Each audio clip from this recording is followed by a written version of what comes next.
बिस्मिल्लाहिर्रहमानिर्रहीम। ख़ातिन हज़रात, अख्तर अब्बास का सलाम पहुँचे। रिटायर्ड में कितना ज़ालमाना सा लफ्ज़ है। आप अपने काम से रिटायर, आप अपने मनसब इख्तियार था उससे रिटायर। क्या रिटायरमेंट के बाद ज़िंदगी ख़त्म हो जाए? हो सकता है। दो तरह के लोग हमने देखे कि कुछ लोग हैं जो रिटायरमेंट के बाद कुछ नहीं करते और सिर्फ मौत का इंतज़ार करते हैं, और इनको मौत आ भी बहुत जल्दी जाती है। कुछ लोग हैं जो रिटायर होने के बाद भी ज़िंदा रहते हैं और बहुत खुशी से ज़िंदा रहते हैं। ऐसे कितने लोगों को आप भी जानते होंगे। कुछ लोगों का तो मैं भी आपको बता सकता हूँ। एस.एम. ज़फ़र साहब इस वक्त 100 के करीब होंगे, रिटायर नहीं हुए, अब भी एक्टिव हैं। सरताज अजीज़ साहब रिटायर नहीं हुए तो पहले जब वज़ीर थे, वज़ीर ख़जाना पिछली गवर्नमेंट में, तो तब भी वो भाग के सीढ़ियाँ चढ़ जाते होते थे। अभी भी किसी यूनिवर्सिटी के वाइस चांसलर हैं। ये तो मैंने कुल आपको 2 मिसालें दी। 20 लोग आपको नज़र आएंगे कि जो रिटायर नहीं होते। अभी चंद रोज़ पहले मुझे फैसल टाउन में एक शबे तरबियत में जाने का इत्तेफाक हुआ। वहाँ जो साहब स्टेज पे थे और कंपेयरिंग कर रहे थे और मेज़बानी कर रहे थे, सफ़ेद दाढ़ी थी और काफ़ी उनकी उम्र थी, पर एनर्जी इतनी थी कि जैसे 25-30 साल का नौजवान हो। आवाज़ में वो जो था ज़ीरो बम, वो भी बहुत शानदार था। लहजे में जो तनतनाहट थी वो भी बहुत उम्दा थी। फिर जब हम बाद में प्रोग्राम के बाद खाने पे बैठे तो मैं आपको सच कहूँ, उनसे मिलकर मुझे बहुत अच्छा लगा। शेख साहब उन्हें सब कह रहे थे, शेख साहब उनका नाम था। उन्होंने तारफ़ कराया कि सफ़ायर ग्रुप में वो जॉब करते हैं। रिटायर हुए उनको 15 साल हो गए। उनके साथ वाले कितने लोग मर खप गए होंगे, पर ही स्टिल वर्किंग। रिटायरमेंट के बाद कंपनी ने उनको कंसल्टेंट के तौर पे दोबारा ले लिया। Now he is in head office. अच्छा, जब आप कॉम्पिटेंट होते हैं, अकोमोडेटिव होते हैं और ज़्यादा यूज़फुल होते हैं, तो बहुत से इदारे कभी आपको अपने इदारों की लाइन से हटने भी नहीं देते। हम ज़िंदा रहते हैं लोगों की यादों में, लोगों की बातों में और अपने कामों में। मैंने सोचा आज उन बेशुमार लोगों से, जो ख़वातीन भी हैं, जो हजरात भी हैं, कुछ ऐसे टिप्स शेयर करूं कि जो उनकी ज़िंदगी की क्वालिटी बढ़ा सकते हैं। देखा, कुछ सालों बाद, 15-20 साल बाद मुझे भी तो आप लोगों के साथ आना, पर मैं अभी से सोचता हूं कि मुझे बूढ़ा होकर नहीं मरना। एक पॉसिबिलिटी तो ये है कि 60 साल की उम्र को पहुंचने के बाद आप बीमारियों का गढ़ बन जाएं, मायूसियों का अमाजगाह बन जाए। हर मायूसी आपके ज़ुबान पे, आपके दिल में, आपके लफ्ज़ों में, आपकी ज़िंदगी में, किसी भी महफिल में बैठे तो अल्लाह माफ़ करे, आप बात करें तो मायूसी की स्प्रे करें, आपके हर जुमले में से घुटन निकले, तो आप कभी लंबी ज़िंदगी नहीं पा सकोगे। जैसे आप बूढ़े हों तो ये उम्र सिर्फ आपके जिस्म की बढ़नी चाहिए, आपके ख़यालात में ताज़गी कम नहीं होनी चाहिए। वो बुज़ुर्ग जो बच्चों से प्यार नहीं छोड़ते, वो अपने नवासों के साथ, अपने दोतों के साथ, अपने पोते पोतियों के साथ ज़्यादा घुलते मिलते हैं, उनकी ज़िंदगी की क्वालिटी हमेशा ज़्यादा होती है। वो बच्चे अपनी माँ बाप की निस्बत इनके साथ ज़्यादा जुड़ जाते हैं।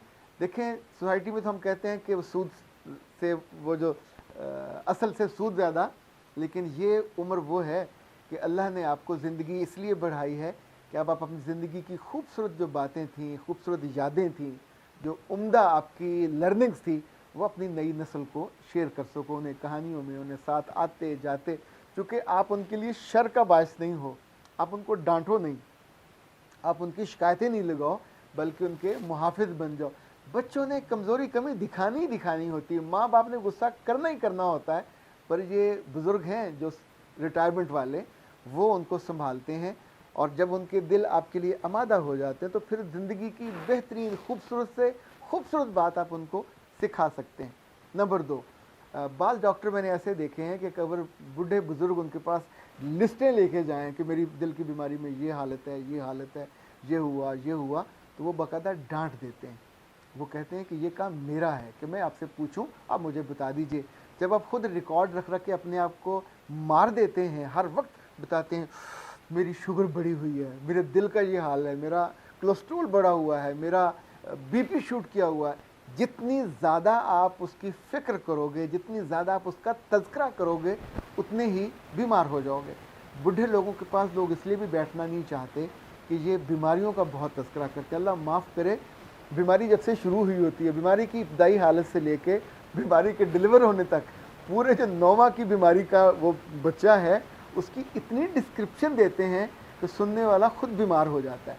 सो براہ کرم اپنی بیماریوں کو تو یوں سمجھے کہ 60 کے بعد آپ نے کام نہیں چھوڑنا، گھر میں توجہ نہیں چھوڑنی، سیریل نہیں بننا، اور اپنے لیے گھر میں چھوٹا چھوٹا کام ڈھونڈتے رہنا، اپنے آپ کو ایکٹیو رکھنا، اور اپنے بچوں کے ساتھ زیادہ جڑنا، اور اپنے دوستوں کے ساتھ اگر آپ جڑتے ہیں تو بیٹھ کے اچھی گپ شپ کریں، اچھی یادیں، پرانی بری باتیں نہیں کرنی، بیماری کا تذکرہ کم کرنا، اور زیادہ زندہ رہنا چاہتے ہیں، زیادہ اچھی کوالٹی کی لائف کو پانا چاہتے ہیں تو پھر روز مجھ سے بھی 2-3 دفعہ مل لیا کریں، جہاں بیٹھے ہوں۔ میں تو آپ کے گھر پہ آتا ہوں آپ سے ملنے کے لیے، اور میں کوشش کرتا ہوں کہ آپ کی زندگی میں پھولوں کی عملی خوشبو میں نہ بھی پہنچاؤں تو کم از کم وہ پتیاں تو دکھا دوں جو آپ کے دل کو مہکا دیں، جو آپ کی زندگی کو تھوڑا آسودہ بنا دیں۔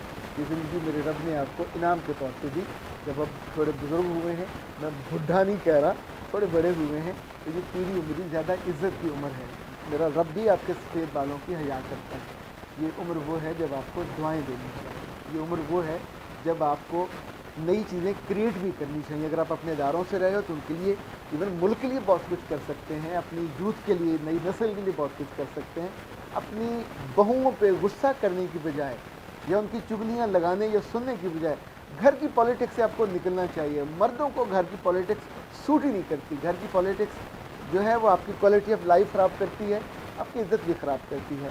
رب نے آپ کو مقام اور مرتبہ بڑھا دیا تھا۔ ایک بات اور یاد رکھیں، اگر آپ کام چھوڑ دو گے، افیکٹو نہیں رہو گے تو گھر میں آپ کا جو اختیار ہے وہ بھی کم ہو جاتا ہے۔ ہمارے دوست ہیں وابڈا میں ہوتے تھے، یہ پبلک لسٹنگ کے ڈائریکٹر ہوتے تھے، عبدالسلام عارف۔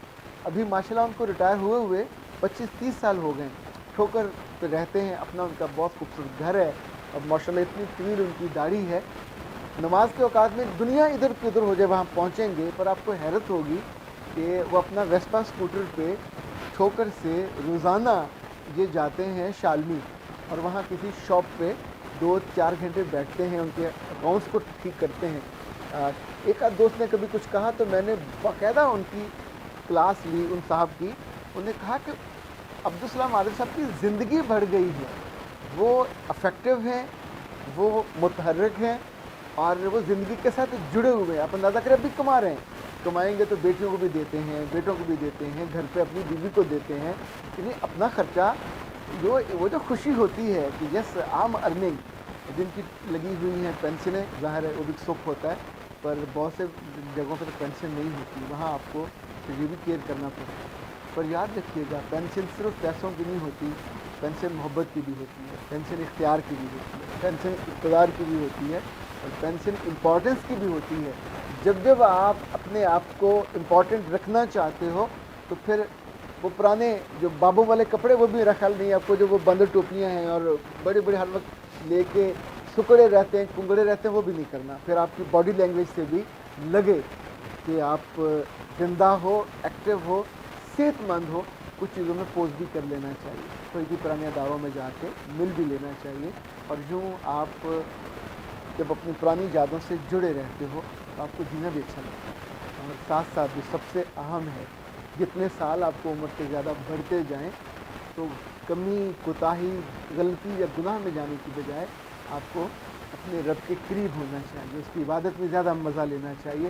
مسجد میں جائیں تو سب سے پسندیدہ بابا بننا چاہیے، آپ سے لوگ ملنے کے لیے رکیں، بچے ہوں یا بڑے ہوں، آپ ان سے سلام لیں، ان کے لیے کرسی ورسی کرنی ہے وہ دیں، تاکہ آپ لوگوں کے لیے ایک محبوب صفت بنے، نہ یہ کہ ایک جلالی بابا کہ جہاں سے وہ بیٹھے تو آپ کو کسی کے بازو برے لگ رہے ہوں، کسی کے ٹانگیں آپ پہ اعتراض کر رہے ہوں۔ تو اعتراضات سے اپنی جان چھڑانی ہے، لوگوں کے دلوں میں رہنا ہے، تاکہ پھر جب آپ جائیں تو لوگ رب سے آپ کے لیے آرزو کریں کہ آپ کو اچھا مقام اور مرتبہ ملے۔ اختر عباس کو اجازت دیجیے، السلام علیکم۔